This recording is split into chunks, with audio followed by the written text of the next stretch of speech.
What does it actually look like for you? For me, the cost of being inauthentic cost me everything. Cost me a place of me not actually showing up being real, being honest of who I actually was, being honest in what I felt, being honest of how it showed up. And for me, it cost a whole lot. It cost my time and my attention to my wife. It cost me not being willing to actually show up as being an honest person, as being a person who showed up consistently, being a liar. And as a result, the things that kept ensuing in my life only continue to further that lifestyle of being a liar. You might have someone that's been in your life for a period of time that has been consistently showing up as a liar, as someone who is dishonest, as someone who is cheating, or as someone who is focused on something else than the truth. You see, this aspect of being able to get to the truth is so hard for a lot of people in our society, in our world, and every day. But being able to understand, if you do not get clear about the truth of the situation, about the situation that you're in right now, it could have giant lasting effects. Some of you have struggled to be able to get clear of the facts of your situation, and you're not sure what to be able to do, where to be able to turn, or what is actually real. Some of you are not able to even show up real because of the situation that you're in, because of the abuse that you're in, because of the people that are in your life that you're too worried about. If I show up real, what will happen? If I show up honest, what will happen? How will they actually attack me? How will this actually affect me? For me, I didn't show up real in my relationship. I didn't show up honest. Instead, I showed up as a liar and as a cheater. And as a result, it continued the perception, the idea, and the thought process that I was a good person, even though I was hiding from it, even though I was running from it. This whole aspect of showing up real, I want you to think about for a second, what has inauthenticity cost you? Like the fact that you can't show up as being a real to your spouse.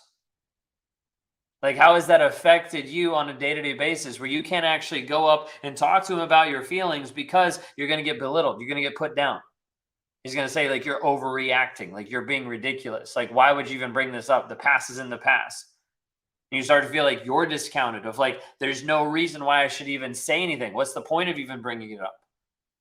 And you start to realize that you've said stuff multiple times and he keeps pushing it to the side, discounting the things you have to say, and it starts to affect your confidence level. Starts to affect how you actually show up for you. You stop showing up for you, period. Maybe you haven't even worked out. Maybe you haven't even eaten healthy. Maybe you haven't even done things that you know would help your body. And you start to slip into a thought process of like, what is the point? You see, there's a big cost at not being able to show up authentic, of not being able to show up real with the person that you're with. Why is that for you? Why is that for you? What is the piece right now that I can't show up real? Why? Type in the chat. You're like, I can't show up real right now because of how he's going to react, because of the responses that he's going to do, because of the abuse that's come out of it. I can't show up this way because of the rage. Okay. Because of how he's going to respond, how he's going to rage back out of you. You're like, it's not safe for me to show up. So I'd ask you today, Julie, like, how is that affecting you? How is it affecting you today when you cannot show up as you? When you can't show up of who you actually are, of the things that you're struggling with, when you can't actually say, hey, this is what's happening, puts you in a place of being disassociated. Yeah. Disassociated from yourself, disconnected from other people, oftentimes isolated, but you still struggle. Julie, what's the main piece as you think about the struggle? What's the main piece that you struggle with? Like if you have kids, it might be disconnection there. It might be a disassociated piece, foggy, dizzy, feeling completely shattered. Wasn't good enough for him. Like all of this affects so many different things when you're not able to show up real and honest with yourself to this person because of the things that they're putting on you. Let me ask you here, what would be different if you could actually show up real? Like if you could actually show up in a positive way. Not even like we're not even talking about him. We're just saying for you, what would be different for you if you could show up different? Like if you could actually say, this is how I feel and not get belittled for it. Like this is how this could actually be in my life and not get shut down. What would be different? Don't even remember how. Confusion from reality. I get that. What would be different if you could actually show up real? You see, there's this piece of fear, there's this piece of abuse, there's this piece of frustration, of anger, of all these different things that get plagued upon you on a day to day basis that don't let you actually show up real for you, for your kids, for your friends, for your family, for your coworkers. Maybe I could heal more if I showed up more. I'd have peace, I'd have confidence. Imagine that. What would that look like on a day to day basis? How would that change how you actually interact with the people that you have on your in your life? How would that change how you engage with your kids on a day-to-day basis? How would that change how you interact with them? How would that help you as you build up your self-worth, as you grow and develop who you are? How would that change? You see, this piece of being able to step from where you are and not being able to be real to a place of being able to step and saying, hey, I can own this and I don't really care what everybody else thinks. That's a huge gap. That's a huge piece because, yep, Heather said there, like, I can't show up real. I can't get support. You can't. You can't from that toxic person. You can't from the abusive relationship. They will not support you because you actually moving to a place where you show up real seems dangerous to them. Because that's you taking back your power. That's you actually standing up and being a person that stands in confidence. And they're like, I don't want that. All right. He doesn't want me to be happy and cheerful 100%. Because he has to keep you down. He has to keep you sedated. He has to keep you confused so that you stay. So that you don't actually get free. The piece that I'm asking is what would be possible if you could be free? Mentally and emotionally from the toxic person. That movement into that place of understanding how you can actually walk through on a day-to-day basis and deal with the things that are happening in and out of the relationship and not get triggered back into a panic attack, not get triggered back into the anxiety, not get triggered into the stress that makes you not even work on yourself. I feel free and I'm free and I feel misery. Julie, I get that. How many of you can attest to that? Type in me into the chat. Julie says I'm free and I feel misery. How many of you feel that? Like right now, type in me into the chat. Help her understand that she's not alone because it's so easy for people to be stuck in this and thinking that it is only you. Julie, there's lots of people saying, "Hey, you're not alone." Multiple people on multiple platforms.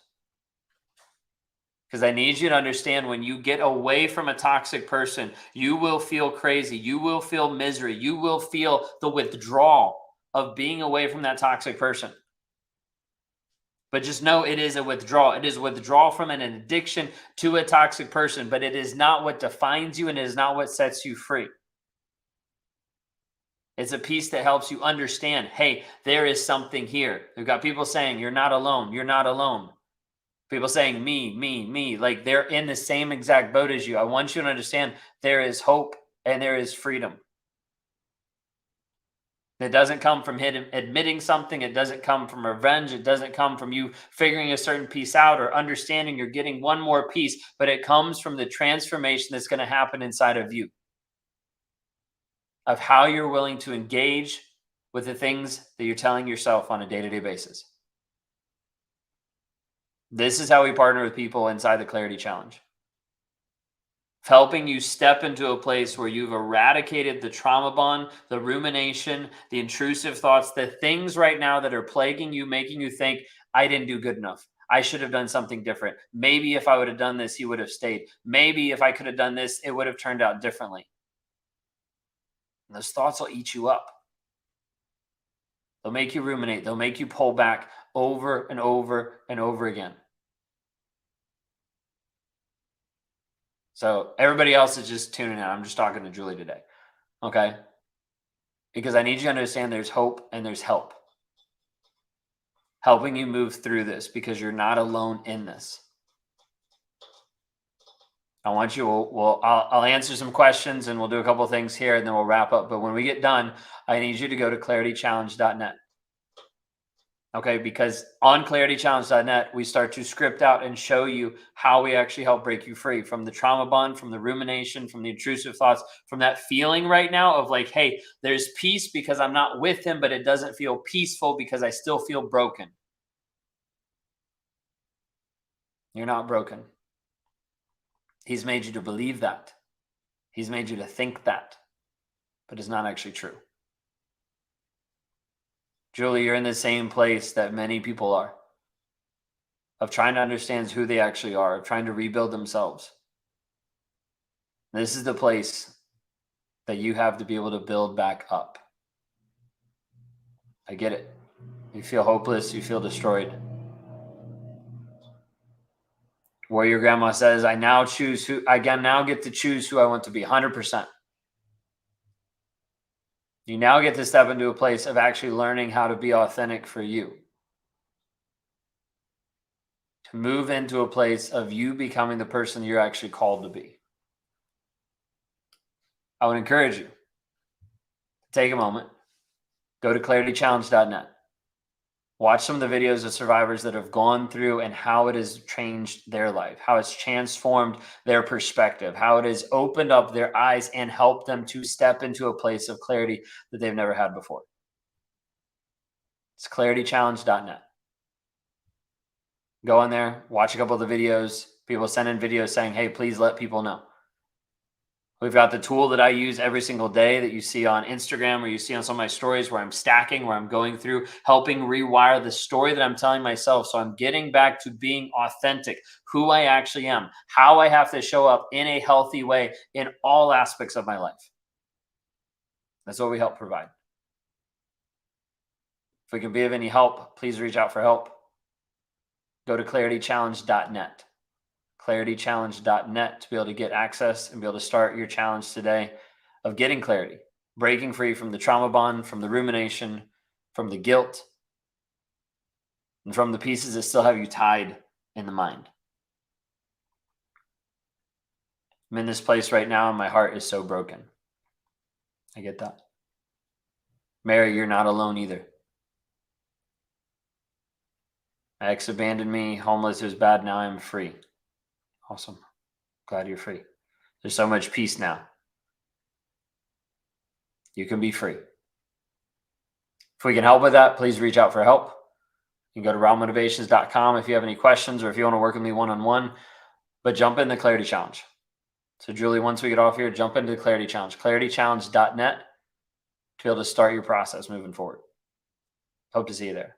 Y'all have a blessed and wonderful day.